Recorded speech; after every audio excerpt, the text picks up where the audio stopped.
So, my name is Roger Guy Dommergue, Polacco de Ménage. I belong on my mother's side to a very famous international Jewish family. I was a professor for 40 years in France. I am absolutely interested in any sort of truth. Truth is the only thing which interests me.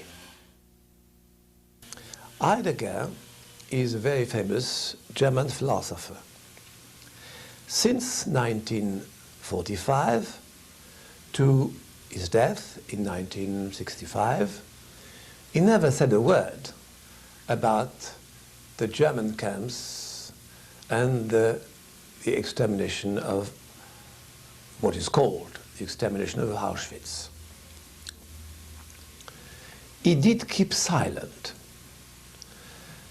The Jewish philosophers made several TV broadcasts saying, I say it in a few words, why did this famous philosopher, this great mind, never mention anything about Auschwitz? Why did he keep silent? They didn't talk about Heidegger himself, but the topic was Heidegger's silence. So I said that I wanted to answer. Nobody among you all present for that broadcast, questioned Heidegger's superior intelligence for a single moment. Now, why that hiatus?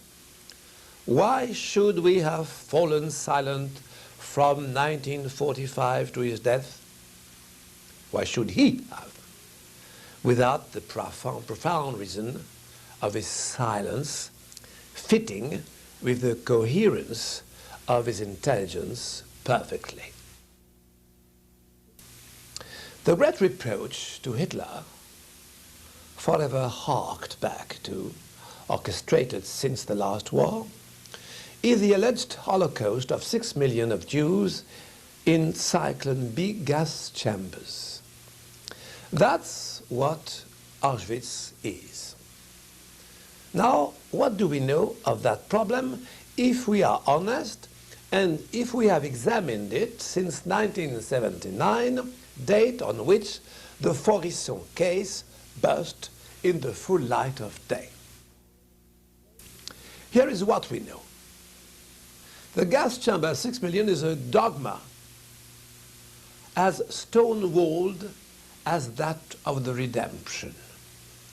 Who would pick a quarrel with a university professor who would reveal to us that Pol Pot assassinated 2 million human beings instead of 4 million? Who would be indignant if we were to be told that the Jewish Soviet concentration camp and jail executioners Frankel, Jagoda, Rapoport, Abramovici, Uritsky, Firin, Sorenson, Berman, Apeter, etc., etc., did massacre 30 million people instead of 60 million as is currently written? Nobody. Why the hell the fact of announcing that there were not 6 million victims and no massive gassing with hydrocyanuric acid would be bad news to be penalized by justice? I do ask you. Racinier, a socialist member of parliament, a professor of history in an educational institution, combining the functions of both high school and college, interned in the German camps, who came out of them weighing about 32 kilos, well, and died in the end of the consequences of his torment, was sued for the books which he wanted to write with a view to truth. He had nothing to gain in that heroic manifestation, and his books are still buried under the conspiracy of silence, no doubt in the name of democratic freedom of expression. Professor Forisson, who studied the matter for 20 years, was condemned, although the court did not dispute the seriousness of his work. Moreover, he is called a Nazi, a conditional reflex systematic towards all those who are saying the truth and towards those who emit the least doubt on the reality of the sacrosanct myth of the gas chamber 6 millions. Everybody knows at the university, however, that Forisson is a Democrat, anti-Nazi, and a member of the League of the Atheists.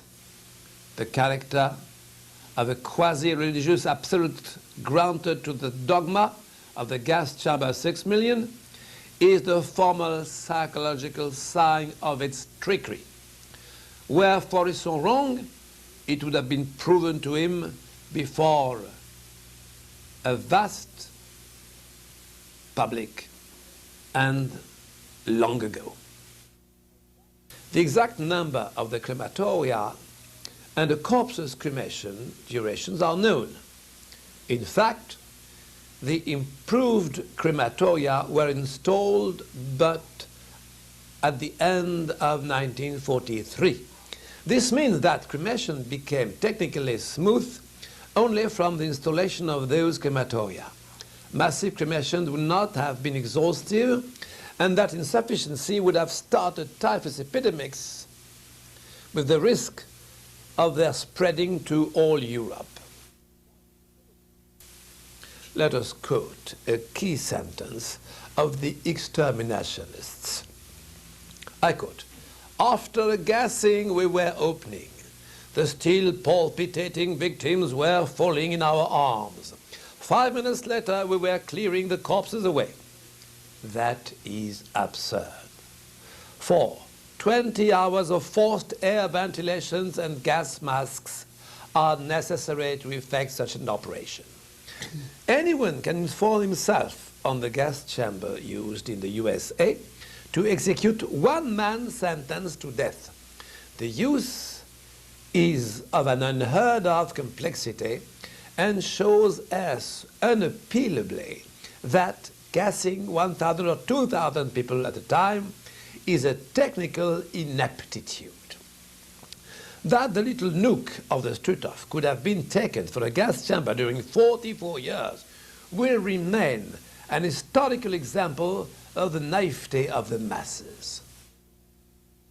In 1949, at the trial of Degesch, a German firm that did and still does make the Zyklon B, the two directors asserted that gassing in the condition described was impossible and unthinkable. Nobody talks of that trial.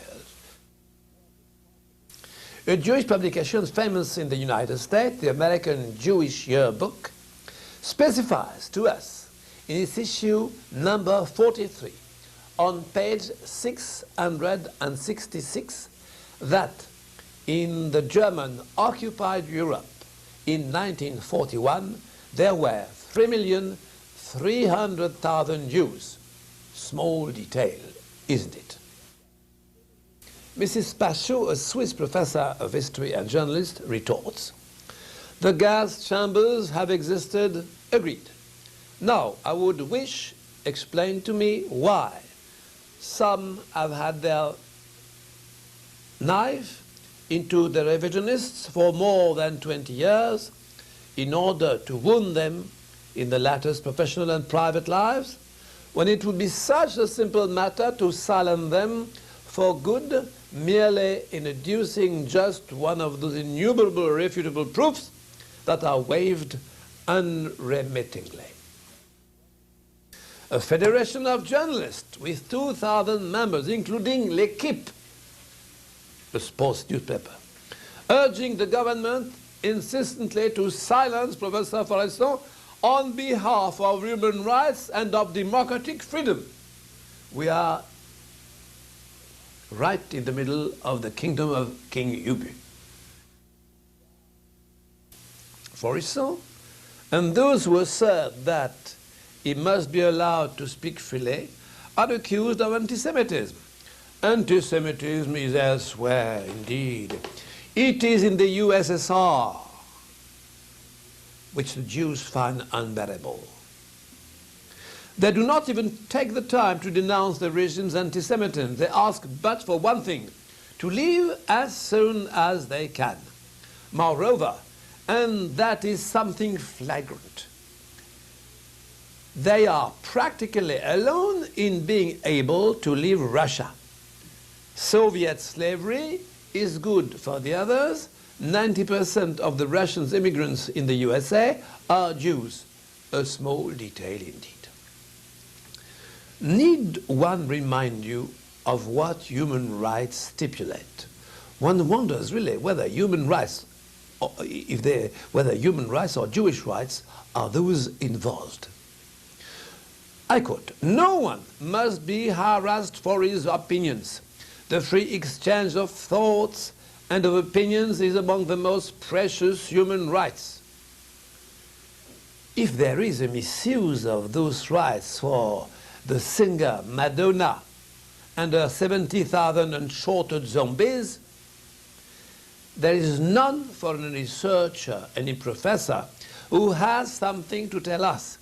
He has the right to speak, and everyone has the right to contradict him by precise facts, elaborate studies, exhaustive examinations. All the rest belong with a totalitarian worse than Hitler's.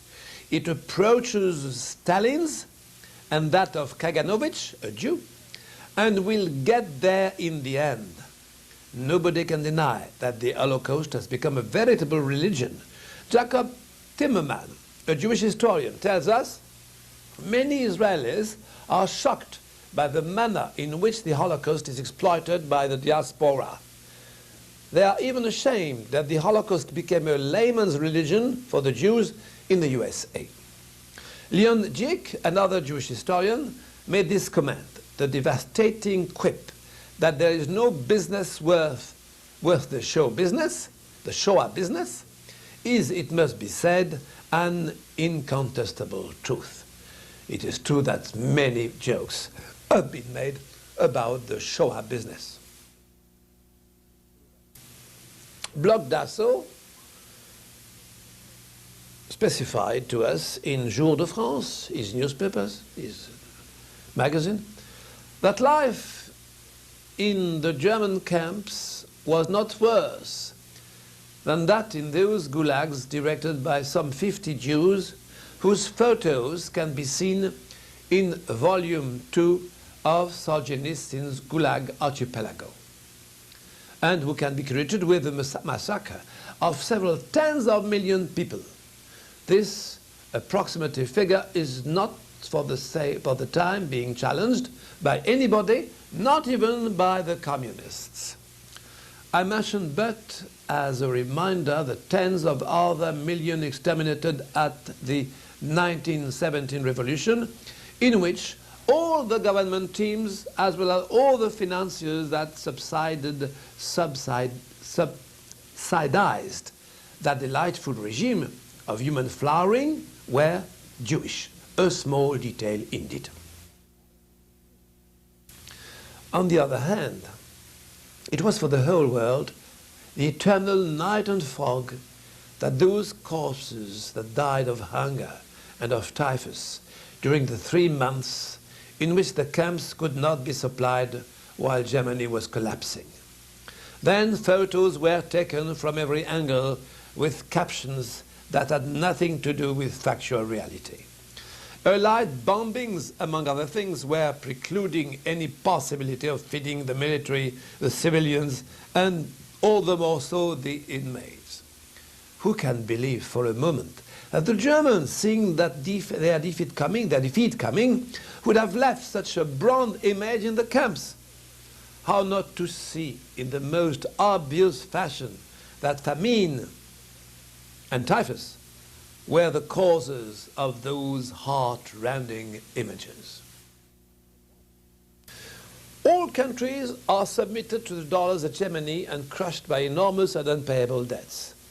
International ruin is at our door. Hitler was fundamentally against that system and wished a new economic order in which Jewish speculative power and the sway of Jewish would have no room. He was as much against liberalism, the polluter of the soil, of the bodies and of the souls, as against Bolshevism, the exterminator of human beings by the tens of millions. There and nowhere else is to be found the true cause of the war. The rest of which we will speak was but a pretext to deceive the masses that will be led to the 1939-1945 butchery to the tune of 65 million. Unemployment is a worldwide scourge. Rockefeller, or Rockefeller's Club of Rome, foresees 1 billion jobless on the planet in the short run. When he came to power, Hitler gave 6 million unemployed their work and their dignity back. Sites, soil, forests, water are destroyed by industry and chemicalization. 5,000 lakes are chemically dead in Canada, 2,000 in Sweden. The Rhine was a dead river recently. Industry exists but through radically Jewish finance. There does not exist any financier of the hammer type of planetary importance that be not Jewish. Those who are not have, on closer inspection, a sphere of influence laughable in size. The exploitation of atomic energy threatens mankind with death.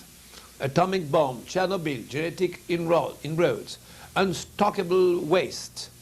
No one denies the importance of the Jewish physician Einstein Oppenheimer in elaborating the atomic bomb, nor Samuel T. Cohen's in developing the neutron bomb. Now, the philosopher Irene Fernandez reminded us at the Oceanic telecast on FR3 February 15, 1988, that Hitler had refused to develop the atomic bomb on humanitarian grounds. We find almost no drinkable water any longer. Now, Hitler was most concerned with ecology. He was perfectly aware of the dangers of over-industrialization which waging war forced him to effect.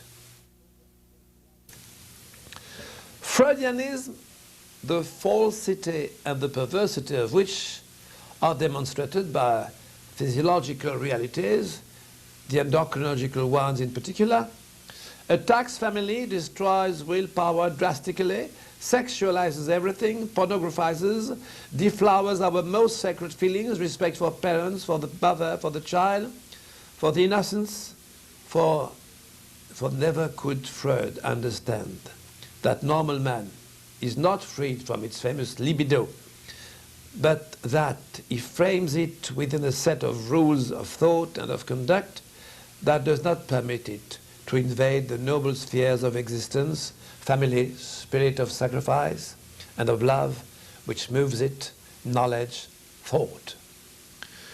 Marxism is spreading like the tentacles of an octopus over the whole planet, teaching that there is henceforth a tree nursery of consumer, voter, often ignorant, illiterate, sometimes of drug addicts, of discotheque clients, of delinquents, of unbrained ones.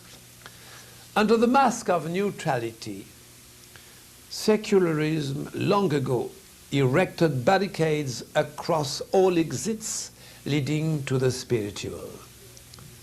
It delivers childhood to zombism and to revolutionary fanaticism. There is no neutrality at the international diseducation department for the teachers distillate the holy gospel of Karl Marx and the Freudian fantasies. The films that are proposed to the children, even in cartoons, are but examples of violence and inducement to it. TV inculcates the superiority of the criminal with all virtues, a victim of society, which is often accurate, alas, a moronic music, pathogenic at large, as well as psychologically, is found everywhere.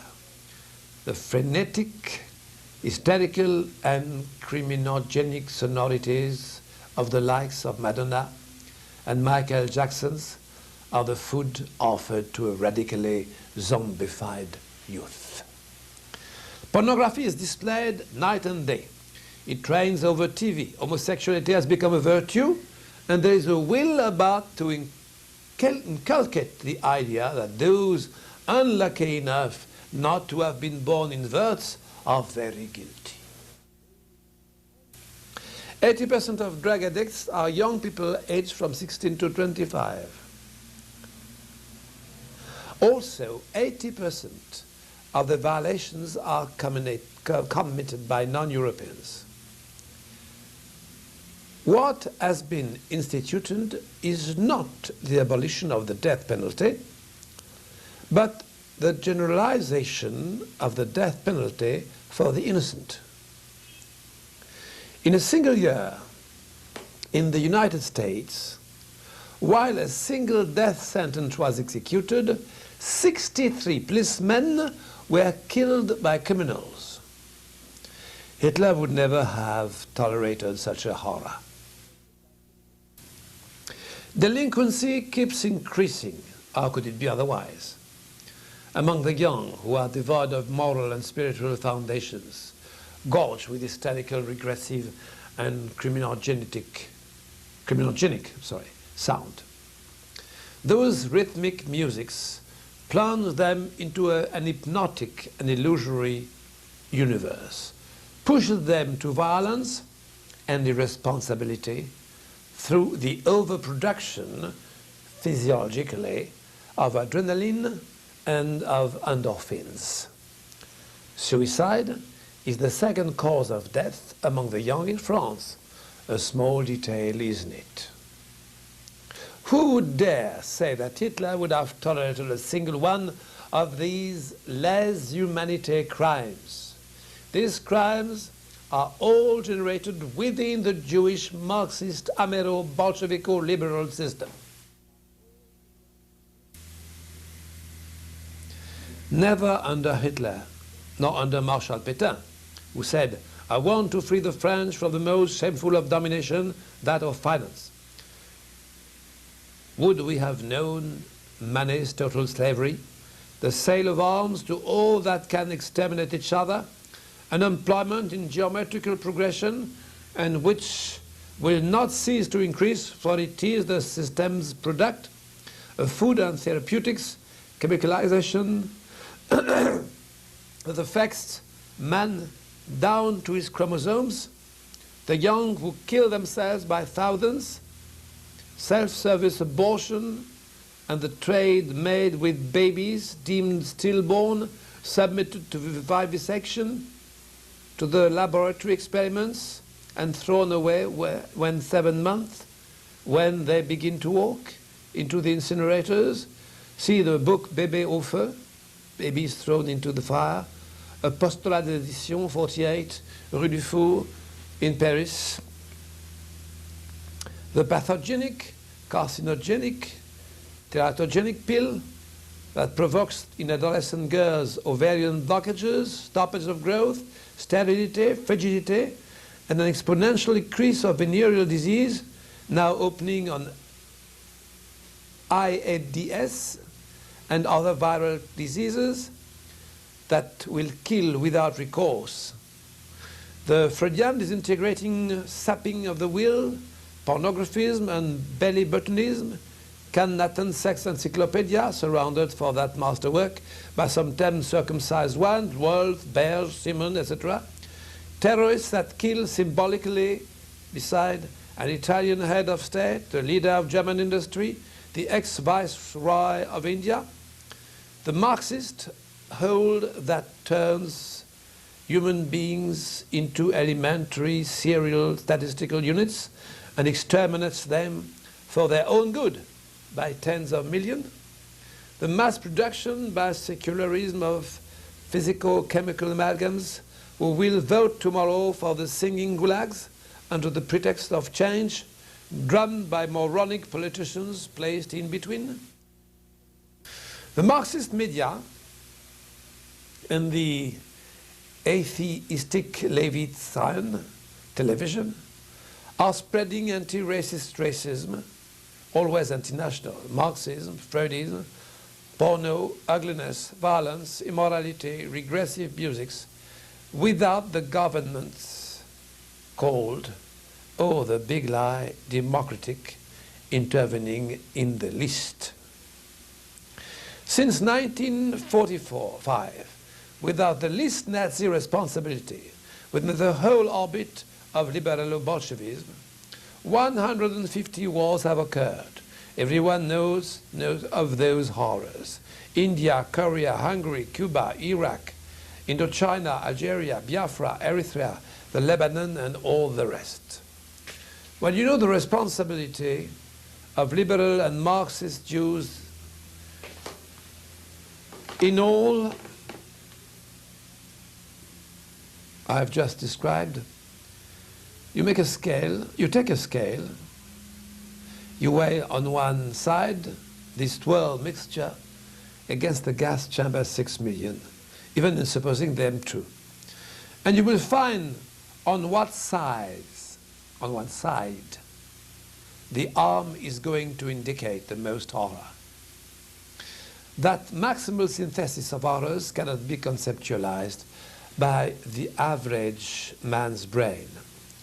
This is why it is enough to show him the Night and Fog film, where one sees, however, only the corpses of people who died of hunger and typhus because of the impossibility of supplying the camps at the time of Germany's collapse, and he responds like a dog given some sugar, the better to swallow poison. All those horrors are the radical and absolute antithesis of Mein Kampf. And whoever shall read this book today will be perfectly convinced of it. None of all that was possible under such as Hitler's government, and better still, he wanted to prevent all those who were to get those horrors going and the suicide of both man and the planet from causing harm. You are perhaps beginning to glimpse why Heidegger stayed silent.